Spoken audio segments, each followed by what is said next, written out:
কোন সেই 6টি গুণ যে গুণ একজন মুত্তাকি মানুষের মধ্যে অবশ্যই থাকতে হবে, এবং এই গুণগুলো আমাদেরকে কিয়ামতের ভয়াবহতম দিনে আল্লাহর কাছ থেকে মাগফিরাত এনে দিবে এবং জান্নাত নিশ্চিত করে দিবে। জানা দরকার আছে না নাই? আসুন আমরা সেই 6টি গুণের সাথে পরিচিত হই। যদিও মুত্তাকিদের প্রায় 40টিরও বেশি গুণের কথা কোরআনে আল্লাহ তাআলা আলোকপাত করেছেন। নবী করিম সাল্লাল্লাহু আলাইহি সাল্লামের বহু হাদিসে মুত্তাকিদের বহু গুণের কথা আলোকপাত হয়েছে। সেগুলো নিয়ে একটি দীর্ঘ আলোচনায় আমরা চেষ্টা করেছি মুত্তাকিদের কোরআন হাদিসে যতগুলো গুণ বলেছে সে সবগুলোকে একত্র করার। আজকে শুধুমাত্র আমরা সূরা আলে ইমরানের 133 থেকে 36 আয়াতগুলোর মাধ্যমে এখান থেকে মুত্তাকিদের 6টি বিশেষ গুণের কথা উল্লেখ করব। এই গুণগুলো যদি আপনার মধ্যে থাকে তো আল্লাহর শুকর আদায় করবেন, আর যদি না থাকে এই মজলিসে বসে এইখানেই মনে মনে নিয়ত করবেন যে আল্লাহর কোরআনে একটা গুণের কথা বলা আছে অথচ আমার মধ্যে নাই, আমি কেমন মুসলমান। অতএব এই মসজিদ থেকে নিয়ত করবেন, তাহলে এই গুণটা আমাকে অর্জন করতে হবে ইনশাআল্লাহ। আল্লাহ তাআলা আমাদের সবাইকে এই গুণগুলো অর্জন করে যাওয়ার তৌফিক দান করুন।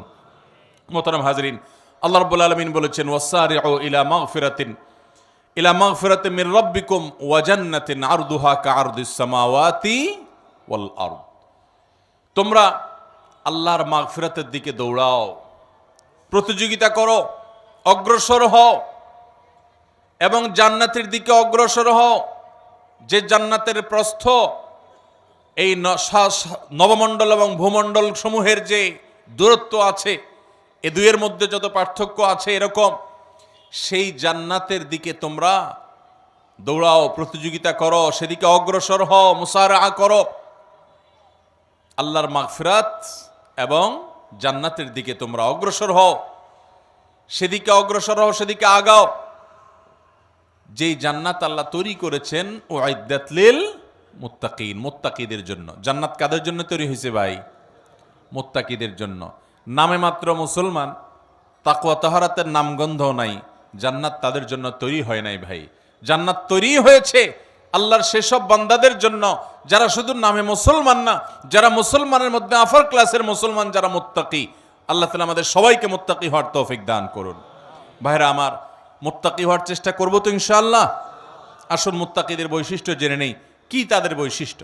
1 নম্বরের বৈশিষ্ট্য আল্লাহ তাআলা বলছেন আল্লাযীনা ইউনফিকুনা ফিস সাররাই ওয়াদ দাররা।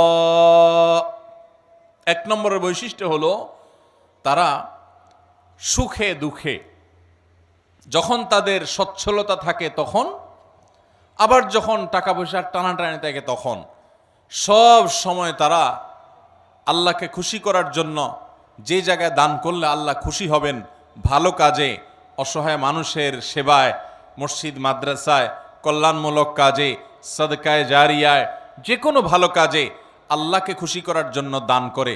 দুনিয়ার মানুষের জন্য কাছে বাহবা পাওয়ার জন্য না, দান কার জন্য হবে? আল্লাহকে খুশি করার জন্য।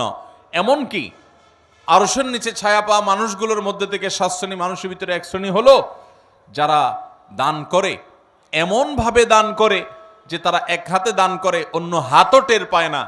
আর আমাদের তো আজকাল আল্লাহ তাআলা কোনো ভালো কাজ করার তৌফিক দিলে, একটু দানের তৌফিক দিলে, আমরা নাম বলতে বলতে, প্রকাশ করতে করতে, নাম ফুটাইতে ফুটাইতে, জাহির করতে করতে ওইটার সওয়াবের আর কিছুই বাকি থাকে না, বরং সেটা শিরকে আসগরের গুনাহে লিপ্ত হয়ে যেতে হয় রিয়া করার কারণে। মোহতারাম হাজরিন, এই জন্য মুত্তাকিদের 1 নম্বরের বৈশিষ্ট্য হলো সচ্ছলতায় অনেকে দান করে, কিন্তু আল্লাহর এই মুত্তাকি বান্দারা শুধু সচ্ছল থাকলেই দান করবে না, দিনকাল যখন একটু খারাপ যায়, কেনা বেচা দোকানে একটু কম হয়, তখনও সে অকাতরে দেয়, দিতে থাকে, কোনো কার্পণ্য করে না। তাহলে এই বৈশিষ্ট্যটা আমাদের, যার মধ্যে যতটুকু ঘাটতি আছে, এই মাহফিল থেকে, মজলিস থেকে আসুন মনে মনে নিয়ত করে নেই যে ইনশাআল্লাহ এখন থেকে আল্লাহ তাআলা আমাকে যতটুকু তৌফিক দিবেন ওখান থেকে আমি কিছু আল্লাহর রাস্তায় দান করব, আল্লাহকে খুশি করবার জন্য দিব।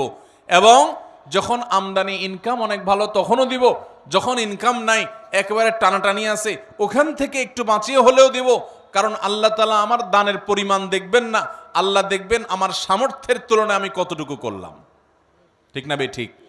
ভাইরা আমার, সাহাবা একরাম যা দান করেছেন রাদিয়াল্লাহু তাআলা আনহুম আজমাইন, তারা যা দান করেছেন আজকের যুগে এমন বহু লোক বাংলাদেশে আছে, পৃথিবীতে অনেক দানবীর আছে যারা এত কোটি কোটি টাকা, মিলিয়ন মিলিয়ন বিলিয়ন বিলিয়ন টাকা আল্লাহর রাস্তায় দান করে, দিনের কাজে দিয়ে দেয়, মানুষের সেবায় দান করে, হয়তো ইখলাসের সাথেও দান করে।